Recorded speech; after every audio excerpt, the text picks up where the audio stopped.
Adunay upat ka principle dira sa pag-alagad nga wala gahuna-huna sayang kaugalingon. Una, serving need not always be extraordinary.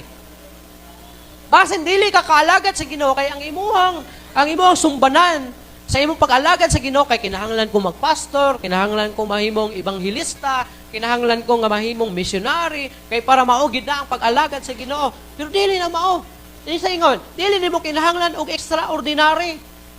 Si Sarah nga nagdala lang sa og flowers o mao iyang ginabutang sa iyang water base. Dili man to inana ka extraordinary. Dili to parehas trabaho sa ministry sa pastor, sa evangelist, sa missionary o sa preacher o sa teacher. Pero kadto dako na kaayo tong dungog diha sa Ginoo. Kay ini katubang nato sa Ginoo, dili man ka pangutan-on kung pastor ba ka, missionary ba ka, ebanghilista ba ka. Dili man na inana.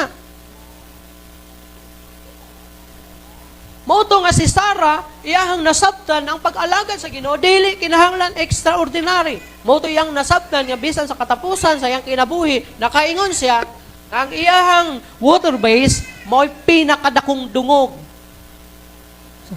Pinakadungog alang sa Ginoo nga iyang nahimo. Sarah, bata, nakasabot siya. So bisan unsa ang imong buhaton para sa Ginoo, dungog na para sa Ginoo. Ang paghatag, dungog na para sa Ginoo. Ang pagpanglimpyo, dungog na para sa Ginoo.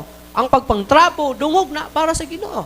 Ang pagluto, pag-assist, pagtabang, nga gibuhat nimo kini hantod na mahuman, dungog na.